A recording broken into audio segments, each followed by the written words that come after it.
I watched my sister Vanessa twist the knife deeper as she adjusted Derek's boutonniere in our family living room, her perfectly manicured fingers lingering on his lapel just a second too long. The same Derek who'd asked me to prom 3 weeks ago.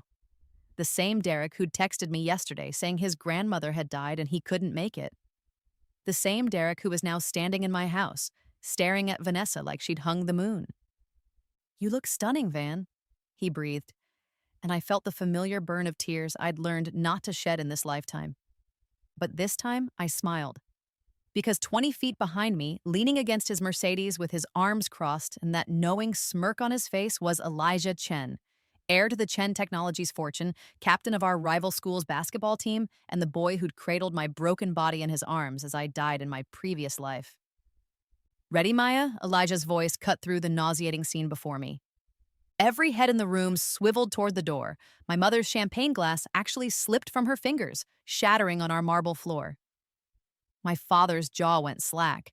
Vanessa's triumphant expression crumbled into confusion and something darker.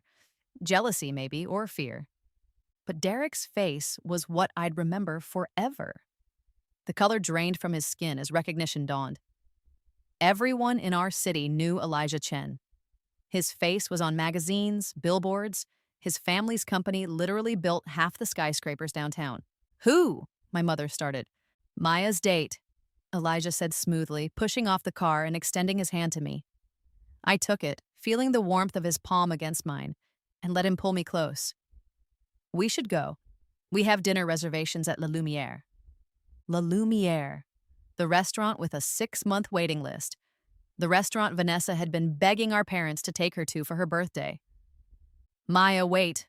My father's voice cracked with something I'd never heard before. Respect? Interest? Perhaps we could all have photos together, family photos? I turned back, meeting his eyes for the first time in months of this new life. "I think we have enough family photos with Vanessa and Derek, don't you?" Besides, Elijah's photographer is meeting us at the restaurant. Apparently, Chen Technologies is doing a feature on successful teens. They want to interview me about my Princeton acceptance. The lie slid out smooth as silk. Princeton hadn't sent acceptance letters yet, but they would. And this time, Vanessa wouldn't be able to steal my application essays and submit them as her own, because I'd already turned mine in, months early, with entirely different content, and with a personal recommendation from Elijah's mother, who sat on Princeton's board of trustees. "Princeton?" Vanessa's voice pitched high. "You applied to Princeton." "Early decision," I said sweetly. Elijah's mom helped me with my application. She was very impressed with my robotics project. The robotics project I'd hidden from my family this time. The one that had won nationals last month while I'd told them I was at a study group. The one that had, in my previous life, been accidentally destroyed by Vanessa 2 days before the competition. And I didn't wait for their responses. I walked out with Elijah's hand warm in mine, feeling their stares burning into my back like brands. As soon as we were in his car, I let out the breath I'd been holding. "You okay?" Elijah asked, his dark eyes soft with concern. "Better than okay," I said. And I meant it. The memories of my previous life had crashed into me on my 16th birthday, 6 months ago, like a freight train of agony and regret. I'd woken up screaming, my mother rushing in only to tell me to be quiet, that I'd wake Vanessa. Everything had come back in vivid, horrible detail. In my first life, I'd been the perfect daughter. Studious, obedient, invisible. Vanessa, 18 months younger but infinitely more beloved, had been the golden child. Beautiful where I was plain, charismatic where I was shy, cruel where I was kind. Our parents had doted on her, given her everything while I'd scraped by on part-time jobs and scholarships I'd earned myself. Derek had been my one bright spot. Sweet, attentive Derek, who'd worked at the library where I'd spent most of my time. We'd bonded over classic literature and terrible cafeteria coffee. When he'd asked me to prom, I'd felt like maybe finally something good was mine. Then Vanessa had seen him. She'd wanted him the way she wanted everything I had, my good grades, my acceptance letters, my one friend, my small victories. She'd taken him so easily it was almost laughable. One smile, one flip of her golden hair, one lie about me. "Maya's been cheating on you with some college guy, Derek. I'm so sorry to tell you." And he was hers. I'd stayed home from prom, cried myself sick, failed my finals because I couldn't concentrate, lost my valedictorian spot, lost my full scholarship to MIT. Vanessa had gone to Princeton on my application essays, the ones I'd foolishly saved on our shared family computer. She'd submitted them with her name, and when I'd tried to report it, she'd shown screenshots of her drafts on her laptop, dated weeks before mine. Screenshots she'd fabricated, but who would believe me? My parents had called me jealous, delusional. They'd suggested therapy, then boarding school, then finally just nothing. They'd stopped acknowledging me at all. I'd gotten into a state school on loans, worked 3 jobs. Vanessa had flourished at Princeton, using my words, my ideas, my dreams. Derek had proposed to her junior year. I'd seen the announcement on Facebook. Hadn't been invited to the engagement party or the wedding a year later. I'd tried to move on, built a small life for myself. Nothing spectacular but mine. Then, at 23, Vanessa had called, sweet as honey, begging me to come to a family dinner. Dad was sick, she'd said. He wanted to see me. It had been a lie. I'd arrived to find them all there, Mom, Dad, Vanessa, Derek, even Vanessa's new baby. They'd sat me down and explained so very kindly that they needed me to sign over my trust fund. The one from Grandma Chen, my mother's mother, who'd died when I was 10. The one I'd barely known existed because they'd never told me about it. The one that was worth $3 million. It's just sitting there, my mother had said, as if I was being unreasonable. Vanessa needs it for the baby's future, for a bigger house. You're not even doing anything with your life.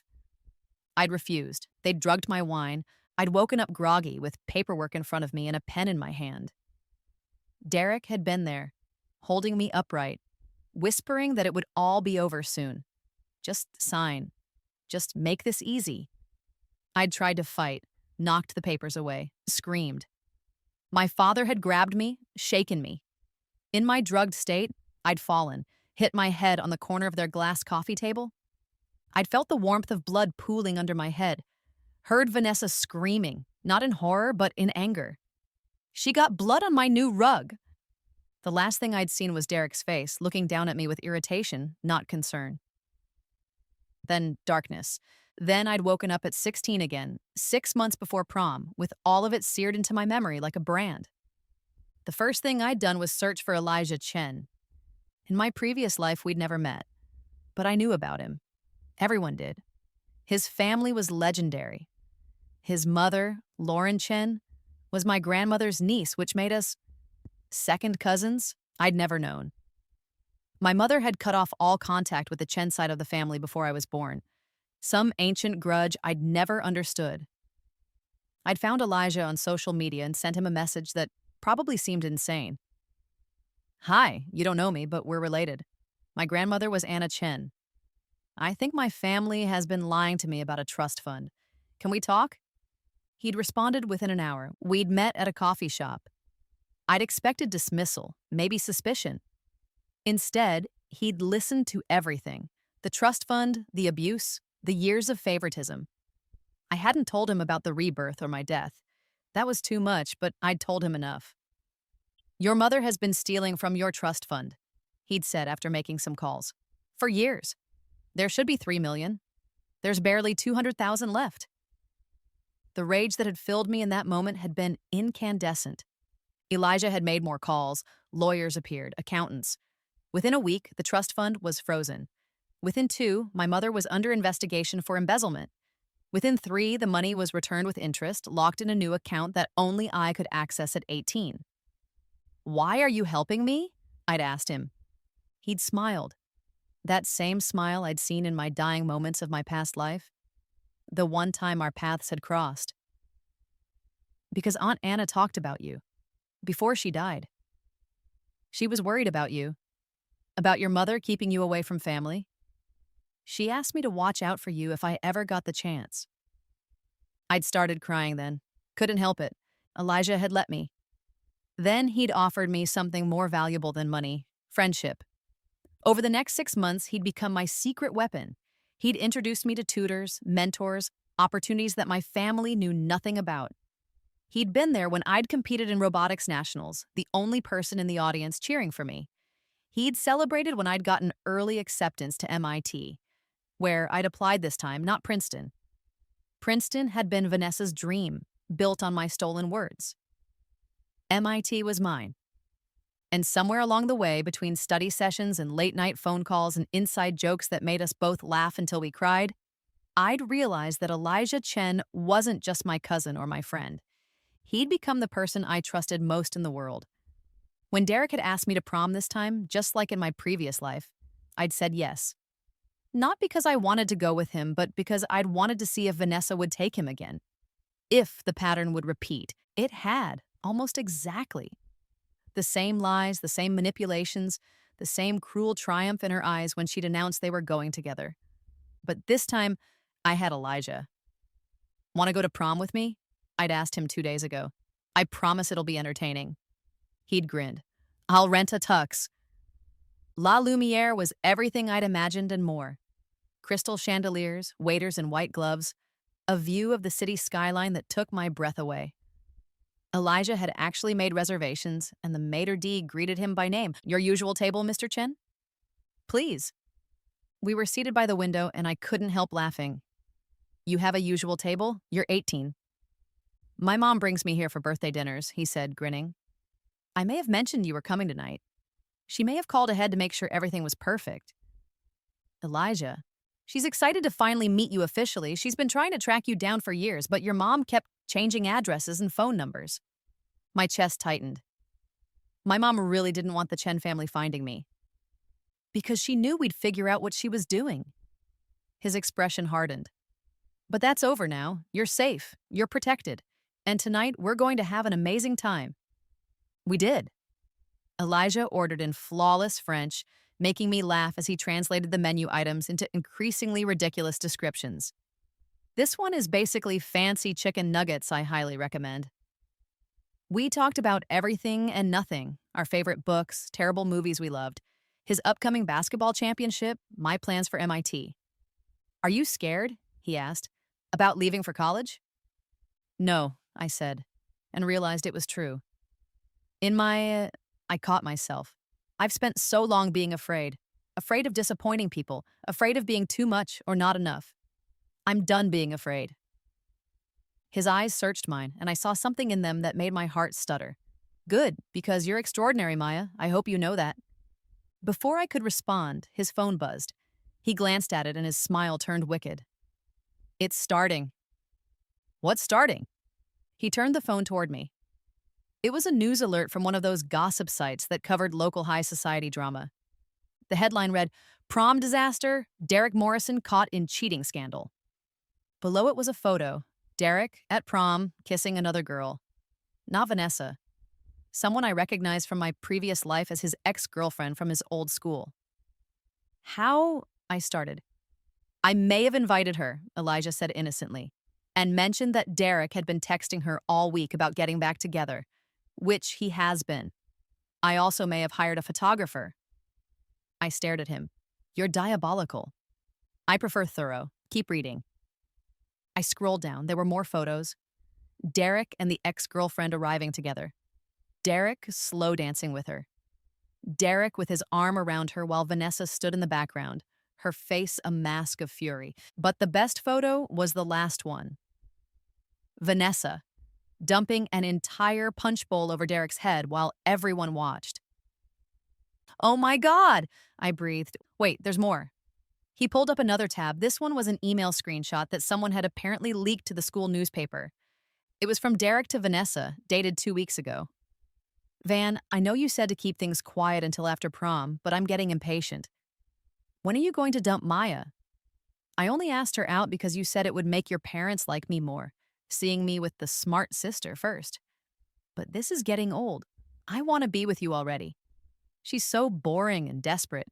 It's actually getting hard to keep pretending. She actually thinks I like her. It's pathetic. Also, can you get me those answer keys your dad promised? I need to ace my finals if I'm going to get into a decent college. Love you, D. My hands shook as I held the phone. Even knowing it had all been fake, seeing it in writing hurt. How did you... Hacked his email, Elijah said calmly. Technically, I paid someone to hack his email. which is illegal, and I'll deny everything. But I figured you deserve to see the truth, and so does everyone else. Everyone else? He gestured around the restaurant. Half the people dining were staring at their phones, pointing, whispering. It's gone viral. Local news picked it up. By tomorrow, everyone in 3 counties will know that Derek Morrison is a cheating, manipulative asshole who was using you to get close to your father's business connections.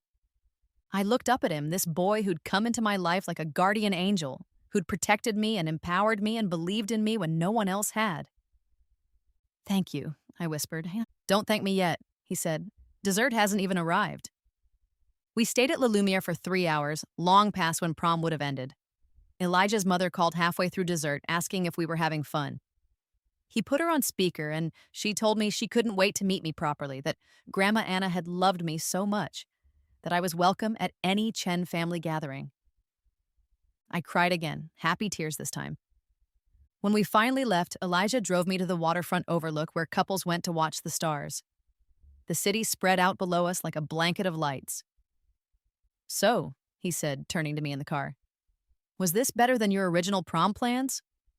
I laughed, infinitely better. Good. He was quiet for a moment, then, Maya, I need to tell you something. My heart jumped into my throat. Okay. I didn't help you just because Aunt Anna asked me to. He turned to face me fully, his expression serious. I mean, that's how it started. But these past 6 months, getting to know you, watching you fight for yourself and become this strong, brilliant person, I've fallen for you, completely. And I know this might be too much, too soon, but I needed you to know. You're not just my cousin or my friend. You're the person I think about first thing every morning and last thing every night. You're the person I want to celebrate with when good things happen and comfort when bad things happen. I kissed him. I'd never been bold enough in my previous life, never made the first move, never taken what I wanted. But I was different now, reborn in more ways than one. Elijah made a surprised sound against my mouth, then pulled me closer, one hand cupping my face like I was something precious. The kiss was soft and sweet and perfect, tasting like the chocolate souffle we'd shared and something else, promise maybe, or hope. When we finally broke apart, he was grinning like he'd won the lottery. So, he said breathlessly, I'm taking that as a yes. Yes, I confirmed. Yes to all of it, to you, to us, to whatever this is. Thank God, he breathed. I was terrified you'd say no. Never, I promised. You're the best thing that's ever happened to me, Elijah Chen. Right back at you, Maya Chen. I blinked. Chen? Well, you were born a Chen, he said reasonably. Your mom just made you take your dad's name. But you're 18 in a few months. You can change it back if you want. Join the family officially. The thought of being a Chen, of belonging to a family that actually wanted me, made my throat tight with emotion. I'd like that, I whispered. We stayed at the Overlook for another hour, talking and kissing and planning the future. My future. The one I was taking back with both hands. My phone buzzed incessantly. Texts from my mother, my father, even Vanessa. I ignored them all. The fallout from prom was even more spectacular than I'd imagined. By Monday morning, Derek Morrison was a social pariah. The screenshots of his emails had spread everywhere, and more girls had come forward with stories of him manipulating them. His college acceptances were being reviewed. His father's business was being investigated for the answer key scandal. Vanessa was barely better off. People had started asking questions. Why had she gone to prom with her sister's date? Had she known he was using Maya? The video of her dumping punch on Derek had made her look unhinged, not justified. My parents tried to do damage control. They called me repeatedly, demanding I come home, that we talk about this like a family. I blocked their numbers. Instead, I moved in with Elijah's mother, who welcomed me with open arms and a bedroom that was 3 times the size of my old one. She immediately started proceedings to become my legal guardian for my last few months as a minor, and my parents didn't even fight it. They were too busy dealing with the investigation into my trust fund. It turned out my mother hadn't just been stealing from me. She'd been embezzling from my father's company too, funneling money to Vanessa's accounts, buying her designer clothes and a car, and paying for Princeton's tuition up front. My father, when confronted with the evidence, had tried to claim ignorance. But Elijah's lawyers had been thorough. They had paper trails going back years, bank statements, forged documents, recorded phone calls where my mother had admitted to spending Maya's money on Vanessa. The authorities got involved. Within a month, my mother was arrested. My father was fired from his company. Vanessa's Princeton acceptance was revoked when they discovered her application essays were plagiarized. I'd submitted my original drafts with timestamps as evidence. I watched it all from the safety of the Chen family home, Elijah beside me, holding my hand. "Do you feel guilty?" he asked one night after we'd seen the news that my mother was being arraigned. I thought about it carefully. In my previous life, I would have felt crushing guilt, would have blamed myself somehow, found a way to make their suffering my fault. But not anymore. "No," I said finally. "They made their choices. They abused me, stole from me, tried to erase me. This is just consequences." He kissed my temple. "Good. You deserve to be free of them." The weeks before graduation were a blur of preparations and celebrations. I won valedictorian by a landslide. My GPA was perfect, unlike Vanessa's, which had cratered after she'd lost access to my homework. I gave a speech about resilience and second chances that made half the audience cry. My father showed up to graduation. I saw him in the back, looking older and grayer than I remembered. He tried to approach me afterward, but Elijah's security team politely escorted him out. I did receive one letter from Vanessa. It came 3 weeks after graduation, forwarded to the Chen house. "Maya, I know you probably hate me. I get it. I was awful to you. But you have to understand, Mom always loved you more. You were so smart, so perfect, and I was just the pretty one. I had to find ways to compete. Taking things from you was the only way I felt equal. Please drop the charges against Mom. She's your mother. She doesn't deserve to go to prison. And tell Dad to give me some money. I can't even afford rent now. You have millions. You don't need it all. Family is supposed to help each other. Please, Maya, I'm your sister." I read it twice, then showed it to Elijah. "Is she serious?" he asked, incredulous. "She genuinely believes this," I said, "that she was the victim, that I owe her something. Are you going to respond?" I pulled out my laptop and typed a reply. Short and simple. "Vanessa, number Maya. I never heard from her again." My mother's trial happened in August, right before I left for MIT. The evidence against her was overwhelming. Embezzlement, fraud, forgery. And in a twist I hadn't expected, the police had found evidence that she'd been drugging me. Not enough to kill, but enough to keep me compliant, to make me tired and unfocused during crucial times like finals and college applications. When the detective had told me, I'd felt sick. How long? How many years had she been doing this? "Since you were 15, he'd said gently, "based on the prescription records we found." The year I'd suddenly started doing worse in school. The year I'd gotten migraines and brain fog. The year Vanessa had started pulling ahead of me academically. It hadn't been my fault. It had never been my fault. My mother got 7 years in prison. My father, complicit in the trust fund theft, got 3 years probation and a restraining order. Vanessa, as an adult who'd knowingly spent stolen money, was facing civil suits that would leave her bankrupt. I attended the sentencing with Elijah and his mother. When the judge read the verdict, I felt something inside me finally let go. MIT was everything I'd dreamed it would be. My dorm room was small but mine. My classes were challenging but exciting. I made friends, real friends, who liked me for who I was, not what I could give them. Elijah visited every weekend, driving 3 hours each way just to spend time with me. We'd explore Boston, study together in coffee shops, steal kisses in the library stacks. On my 18th birthday, he took me to dinner at another fancy restaurant and gave me a key. "It's to my apartment," he said. "I got a place near campus so I don't have to keep driving back and forth. You can stay whenever you want. Or if you want, you could move in. No pressure." I'd moved in the next week. We fell into an easy rhythm. Him finishing his senior year remotely while training for professional basketball, me diving deep into my robotics research.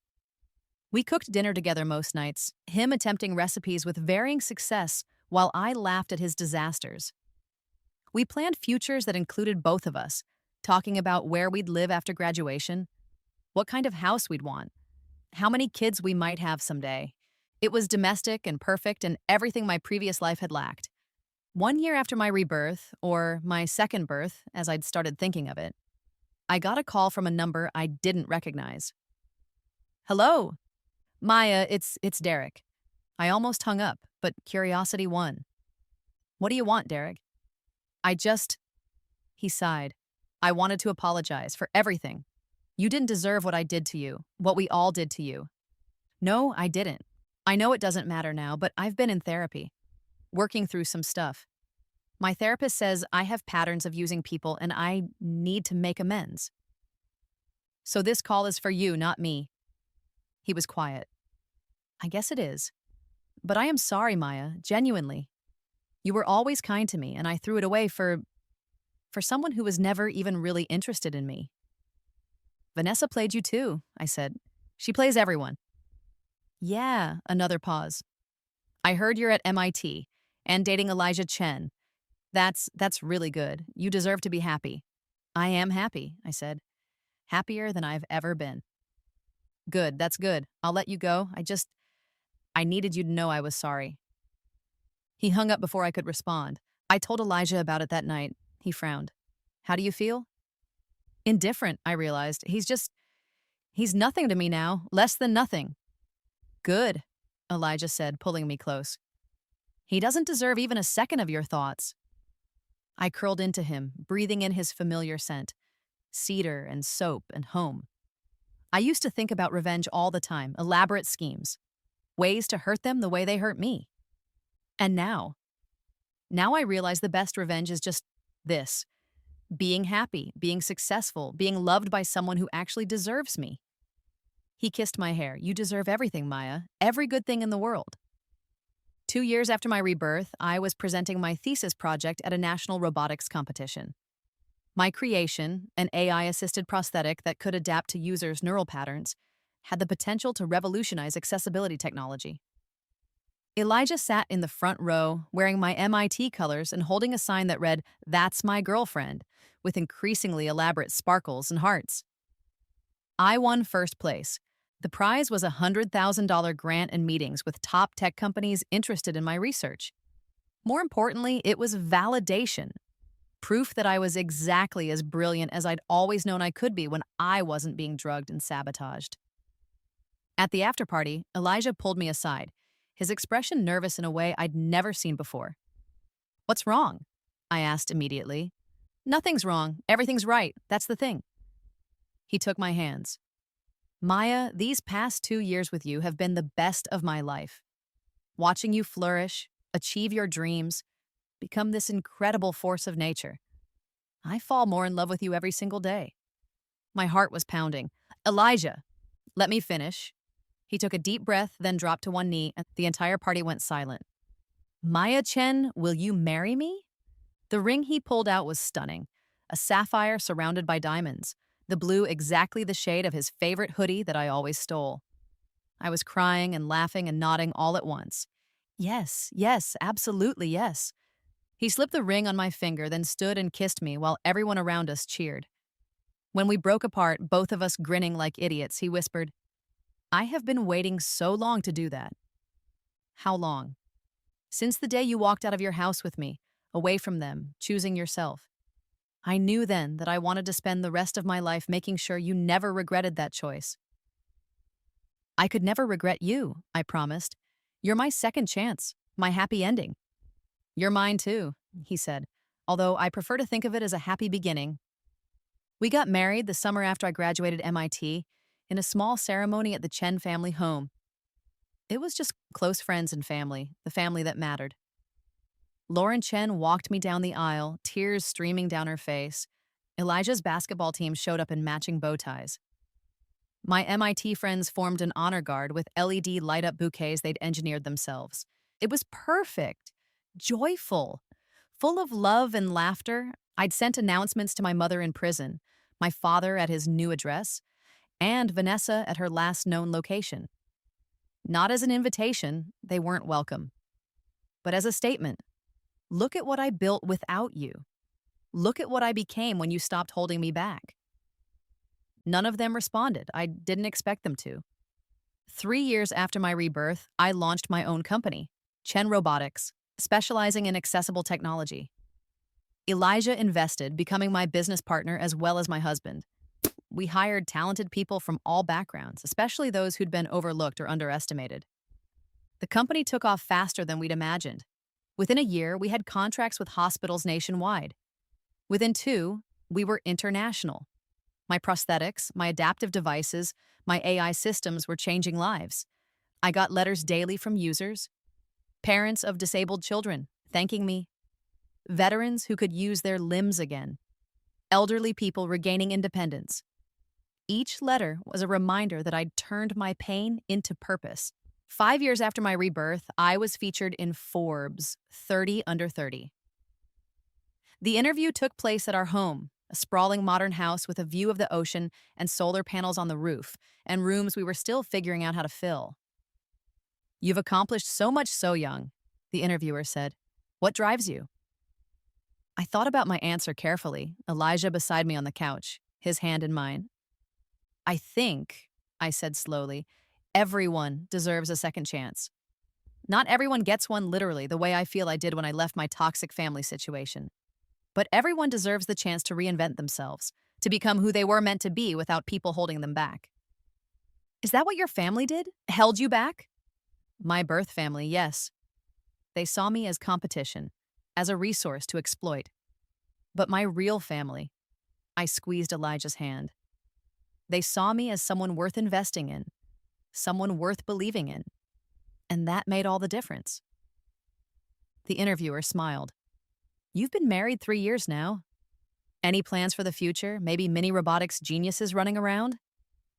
Elijah and I exchanged glances.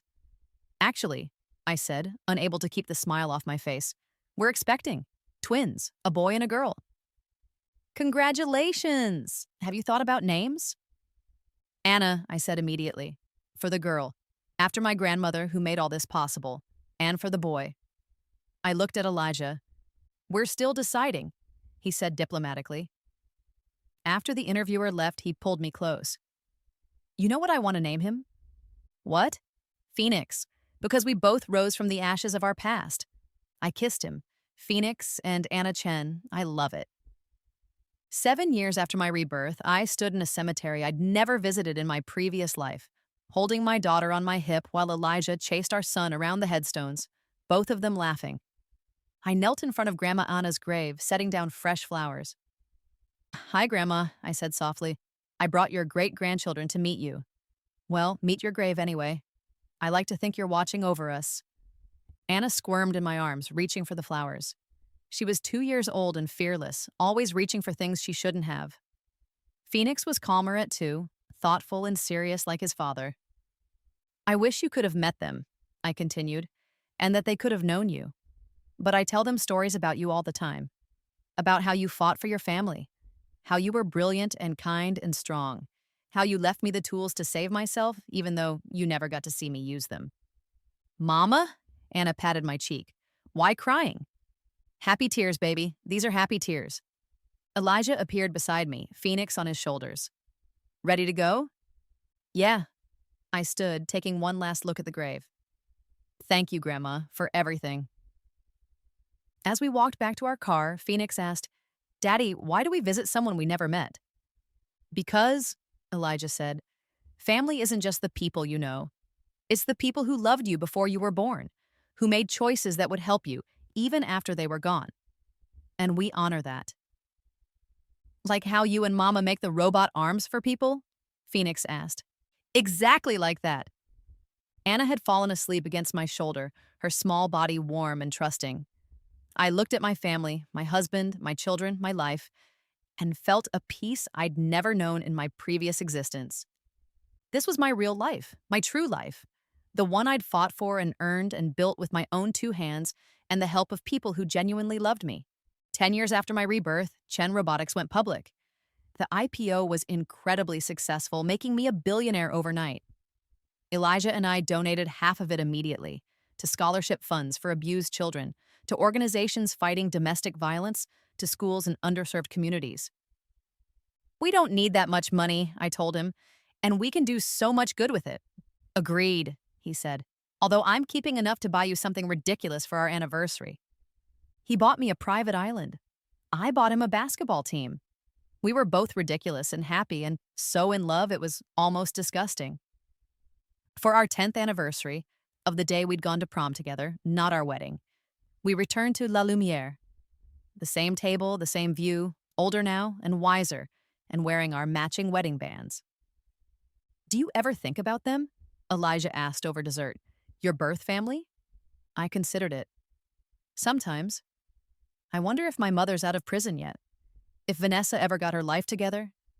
If my father ever took responsibility for anything. And then I remember that it doesn't matter. They're not part of my life anymore. They chose their path, and I chose mine, and our paths don't cross. Do you forgive them? I thought about that longer. No, I admitted. I don't forgive them. But I don't actively hate them anymore either. They're just people who hurt me once, in what feels like another lifetime. I survived them. I thrived despite them, and that's enough. You're pretty amazing, you know that? I do, I said with a grin, but feel free to keep reminding me. He laughed and reached across the table to take my hand. I'll remind you every day for the rest of our lives. Deal. 15 years after my rebirth, I received one final communication from my old life. Vanessa had died, drug overdose. She'd been living in a motel, working odd jobs, struggling with addiction for years. The notification came from a lawyer handling her estate, or lack thereof. She'd left debts and nothing else. No assets, no savings, no one to claim her body. The lawyer asked if I, as her only living relative besides our father, who was in a nursing home with dementia, would be willing to pay for her funeral. I sat with the letter for 3 days, feeling a complicated tangle of emotions I couldn't quite name. What are you going to do? Elijah asked. I'm going to pay for the funeral, I said finally. Not for her. For the girl she could have been, if our parents had been different. If they'd taught her to love instead of compete. If they'd shown her that there was enough love and success to go around. That's very gracious of you. Maybe. Or maybe I just need to close this door completely. Let go of any last attachment. I paid for a simple funeral I didn't attend. I sent flowers with a card that read only, I hope you found peace in the end. It felt like a final exhale, the last piece of my past life releasing its grip. 20 years after my rebirth, I stood on a stage accepting a Lifetime Achievement Award for contributions to medical technology. My prosthetics had helped millions. My AI systems had advanced healthcare worldwide. My company had created thousands of jobs and funded hundreds of research projects. Elijah sat in the front row with our children, Anna, now 18, and starting at MIT herself, and Phoenix, 16, and deciding between engineering and medicine. They were brilliant and kind and loved each other in a way that made my heart ache with gratitude. I'd raised them to be competitors only with themselves, to celebrate each other's victories, to understand that someone else's success didn't diminish their own. In my acceptance speech, I told a story. When I was 16, I said, I was in an abusive family situation. I was being drugged, stolen from, and systematically destroyed by people who were supposed to love me. But I got a second chance. Someone reached out a hand and pulled me from the darkness, and I was able to rebuild my life from scratch. I looked at Elijah, who was crying openly like he always did when I talked about this. Not everyone gets a second chance, I continued, but everyone deserves one. That's why half of all Chen Robotics profits go to programs that help people escape abuse, rebuild their lives, and access education and opportunities they were denied. Because I got out, and I got to become who I was meant to be, and I spend every day trying to make sure others get that chance too. The standing ovation lasted 5 minutes. 25 years after my rebirth, I published a memoir. I changed names and identifying details, but I told the truth about my rebirth experience, framing it as a metaphorical death and rebirth after escaping my family. And the book became a bestseller. I did interviews, spoke at conferences, heard from thousands of people who'd experienced similar abuse and found hope in my story. One letter stood out. It was from Derek Morrison. Maya, I read your book. I know you changed the names, but I recognize myself in it. The prom date who betrayed you. I just wanted to say 25 years later, I'm still sorry. I've spent my life trying to be better than the boy I was then. I'm a therapist now, working with teenagers who manipulate and use others, trying to help them change before they do permanent damage. I doubt you remember me or care what I'm doing now, but I wanted you to know that your story changed lives, including mine. Thank you for your courage in telling it. Derek, I wrote back, surprising myself. Derek, thank you for the work you're doing. The boy you were deserved consequences, but the man you've become deserves acknowledgement too. I hope you find peace. Maya, it felt good to let that go too. 30 years after my rebirth, Elijah and I celebrated our 27th wedding anniversary at the same waterfront overlook where he'd first told me he loved me. We were older now. I was 46. He was 48. But his eyes still lit up when he looked at me, and his hand still fit perfectly in mine. Do you ever regret it? I asked him. Tying your life to mine so young? We were just kids. I regret nothing, he said firmly. You're the best decision I ever made. The best adventure I ever started. Even when I'm cranky and obsessive about my work? Especially then, you're magnificent when you're cranky. I laughed and leaned into him, watching the stars come out over the city. Our city now. We'd helped build it, fund it, improve it. I used to have nightmares, I admitted, about going back, about waking up and finding out this was all a dream, that I was still trapped in that life. And now I know this is real. I built this, we built this, and nothing can take it away. He kissed my temple. Damn right. At 50, I stepped down as CEO of Chen Robotics, passing the company to Anna, who'd been essentially running it for the past 5 years anyway. Phoenix had become a neurosurgeon, specializing in the same kinds of cases our prosthetics helped, bringing medicine and technology together. I became a full-time philanthropist and mentor, working with young women from abusive backgrounds, helping them find their own second chances. One girl, Maria, reminded me so much of my younger self it was almost painful. Brilliant but beaten down, convinced she'd never escape. You don't understand, she told me during our first meeting. My family, they'll never let me go. They need the money I make. They need someone to take care of them. I'm trapped. I understand better than you think, I said. And I'm going to tell you something important. You are not responsible for adults who chose to abuse you. You don't owe them your future. You deserve to be free. Her eyes filled with tears. But how? We start with a plan, I said. We document everything. We secure your assets. We get you legal protection. And we give you options. Real options. And then you choose yourself. She chose herself. She got out, went to college, became a lawyer specializing in family law. She sent me a photo when she passed the bar exam, grinning and free, and it never got old. Watching people discover they were stronger than they knew. At 60, I received an invitation to speak at Princeton's commencement. I almost declined. Princeton, the place Vanessa had stolen from me in my previous life, the symbol of everything that had been taken. But then I thought, why give them that power? Why let them keep Princeton tainted in my mind? I accepted. My speech was about the difference between the life you're handed and the life you build. About how success isn't about where you start, but about who you become. About how the people who try to tear you down often end up being your greatest motivation to rise. After the speech, a young woman approached me. She reminded me of Vanessa, blonde, beautiful, polished, but her eyes were kind. Miss Chen, she said, I'm a junior here. Your speech, it made me realize I've been treating my little sister the way you described. Competing with her, belittling her. I didn't even realize I was doing it until you laid it out so clearly. Are you going to change? I asked. I'm going to try, she said. I'm going to apologize to her, and I'm going to work on being the kind of person who lifts people up instead of tearing them down. Good, I said. That's all any of us can do. Recognize our mistakes and try to be better. She hugged me, this stranger with Vanessa's face and a completely different heart, and I felt something in me finally, completely heal. At 70, Elijah and I threw a massive party for our 40th wedding anniversary.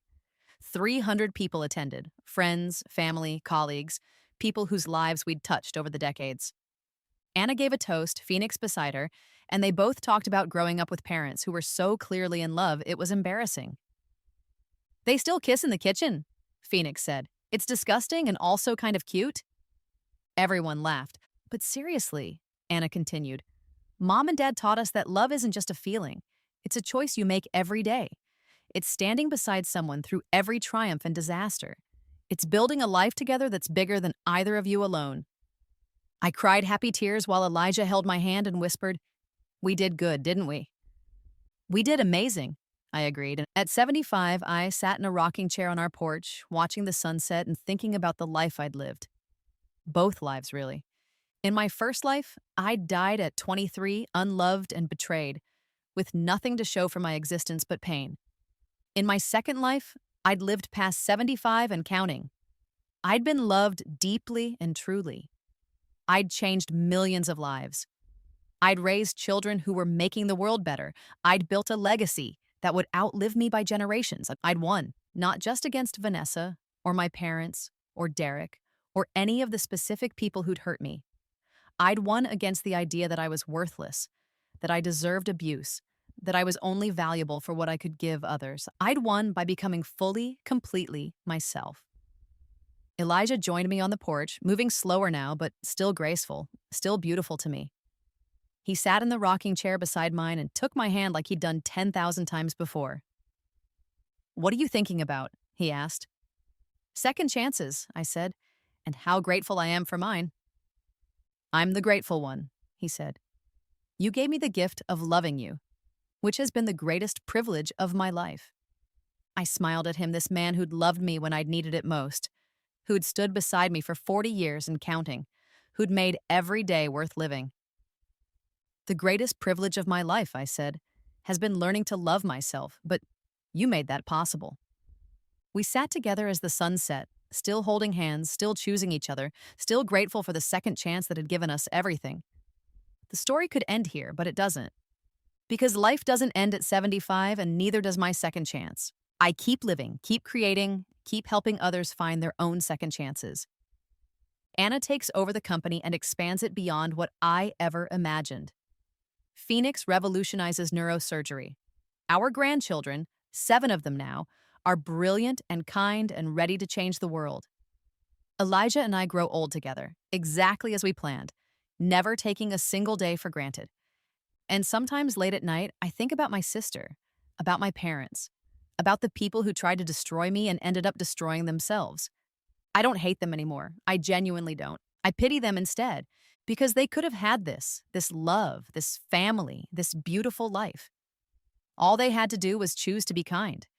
To be fair, to see that there was enough success and happiness for everyone. But they chose cruelty instead. They chose competition over connection. They chose to tear down instead of build up. And they lost everything. While I, the daughter they discarded, the sister they betrayed, the child they drugged and manipulated and tried to erase, I won everything. Not because of some cosmic justice or karmic revenge, but because I chose differently. I chose to be kind even when the world was cruel. I chose to love even when I'd been taught hatred. I chose to build even when everything in me wanted to destroy. And that's what a second chance really means. It's not about revenge or vindication, though those can be satisfying. It's about choosing to be better than the people who hurt you. Choosing to break the cycle. Choosing to prove that cruelty doesn't have to win. And I did that. I won, not against them, against the part of myself that wanted to become them. And that victory, more than anything else, is what makes this life worth living. I'm 80 now. Elijah is 82. We still hold hands. Still choose each other every day. Still look at our family and our legacy and feel grateful for the second chance that made it all possible. When I die this time, and I will eventually, we all do, it won't be at 23, beaten and betrayed and unloved. It will be at 90 or 100 or however long I'm lucky enough to get, surrounded by people who love me, having lived a life of purpose and joy and triumph. That's my revenge, if you can even call it that. Living well, living fully, living free, and when the end comes, whenever it comes, I'll go peacefully. Because I won. I got my second chance, and I didn't waste it. I built a life that matters, and that's all any of us can really ask for.